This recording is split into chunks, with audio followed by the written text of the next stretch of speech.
뉴스인데요. 뭐 서울경제신문이에요. 2025년도 10월 10일자 서울경제 단독 전세 낀 집 증여 후 부모가 빚 갚아 편법 승계 일상화. 이것이 그 강남에다가 예를 들어서 상가라든지 집을 사주려면은 현금으로 살 수는 없으니까 전세에 끼어서 뭐 은행 대출 받아서 그것을 자녀한테 증여할 수 있죠. 그것을 부모가 그걸 갚아준다고 그러면 안 되죠. 그건 이왕 줄 거 강남 집을 주는 거에 나은데 돈이 없으니까 대출이나 전세 안고 사서 그것을 자녀한테 증여할 수 있죠. 근데 그 중에는 물론 편법으로 전세금을 갚아준다든지 대출 부모가 갚아주는 경우도 있겠죠. 지난해 상속 증여 재산가액 중에 채무액 비중이 7.1% 증가 추세. 세테크 위한 부담부 증여 늘어 이중과세 상수세 완화 목소리. 박수영 의원 제도 개선 필요. 전세 안거나 은행 대출 받은 집이라고 무조건 부모가 갚아준다 그런 건 잘못된 거라고 나는 봐요. 미성년자인 A씨는 어머니 B씨로부터 금융기관 대출금과 전세보증금을 승계하는 조건으로 서울 소재 고가 아파트를 취득했다. 국세청 A씨가 갚아야 할 채무와 이자를 B씨가 대신 상환한 사실을 적발 뒤 증여세 수억 원을 추징했다. 그런 사람도 있긴 있겠죠. 최근 자녀에게 부동산과 채무를 함께 넘긴 뒤 부모가 대신 원리금을 갚는 이른바 편법 증여가 일상화되고 있는 것으로 나타났다. 세무당국이 이를 차단하려면 막대한 행정력이 소요되는 데다 근절에도 한계가 있어 상속 증여세 완화 등 근본적인 제도 개편이 필요하다는 지적이 나온다. 뭐 아닌 사람도 있겠죠. 뭐 예를 들어서 20억짜리 집을 살려고 그러는데 자기 수중에 뭐 15억밖에 없을 경우에는 전세를 끼고 아니면 대출을 받아서 20억짜리 사주게 되겠죠. 그런 사람들까지도 뭐 이렇게 그러고 나서 자식이 벌어서 갚든지 말든지 하게끔 하고, 부모는 이제 줄 건 줬으면은 죽을 날짜 되면은 다 팔아서 나눠줘야 되잖아요. 10일 국회 기획재정위원회 야간 간사인 박수영 국민의힘 의원이 국세청으로부터 제출받은 자료에 따르면 지난해 상속증여 재산가액은 총 73조 2천억 원으로 이 가운데 채무액은 5조 2천억 7.1%에 달했다.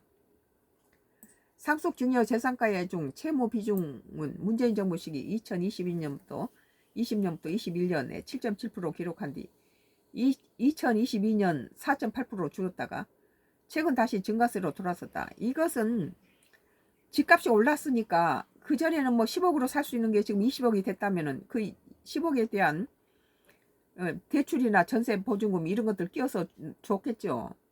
이 같은 흐름은 자산 승계 과정에서 세부담을 줄이기 위한 부담부 증여가 늘어난 데 따른 것으로 분석된다. 부담부 증여는 부동산 등 자산을 자녀에게 넘기되 전세 보증금이나 대출 등 채무를 함께 이전하는 방식이다. 이 경우에 이전된 채무는 증여세 과세 대상에서 제외된 이른바 세테크 수단으로 활용되고 있다. 부모가 그 집을 사면서 대출을 받았거나 세입자가 들어있으면 그것을 자녀에게 넘겨줬다면은 그건 자녀가 갚아야 되겠죠. 그런데 이제 간혹 이것을 모든 사람이 다 그렇다고는 생각하지 않아요. 나는 문제는 이러한 제도가 절세를 넘어 편법 증여 수단으로 악용되고 있다는 점이다.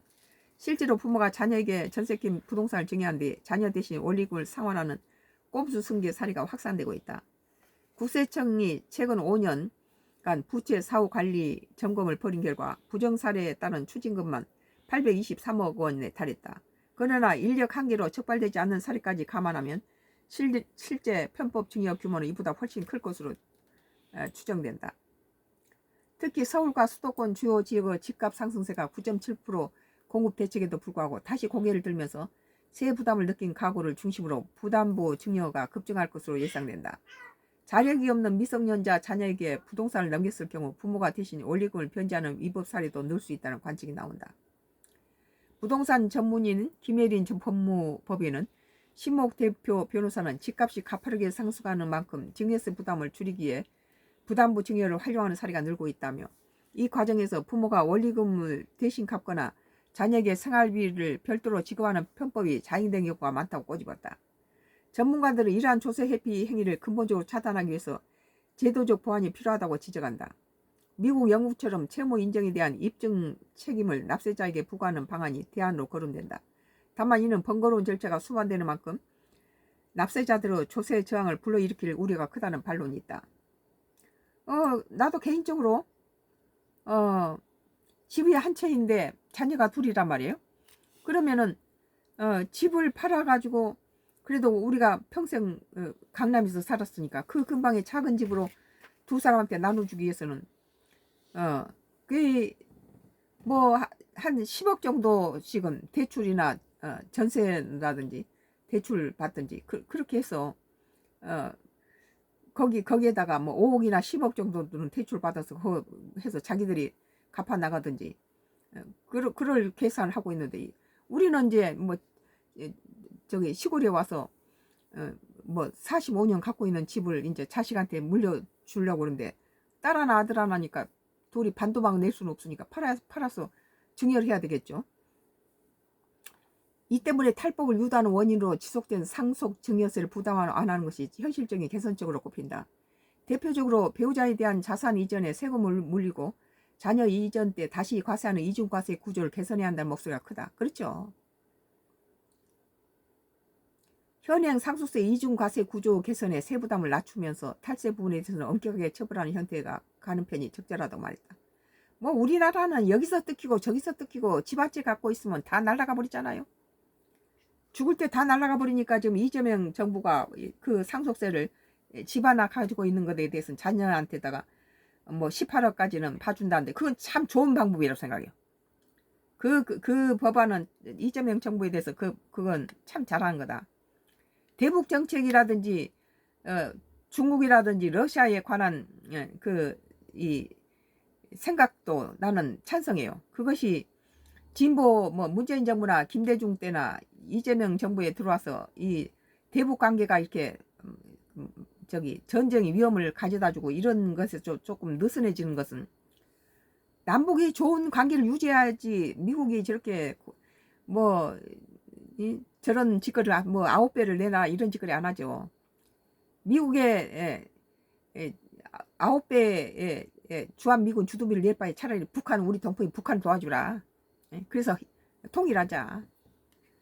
뭐 김정은은 통일하겠어요? 우리나라는 5년 임기도 안 맞춰주고 다 쫓아서 감옥에 집어넣어버리는데 그거 통일해서 자기는 평생을 자기 대대손손 갖다가 저기 왕로를 타고 살 수 있는데 그 남북 통일하겠어요? 싫어하지. 그러나 두 개의 나라를 인정하면서도 적정한 때는 통일돼야 된다고 나는 봐요.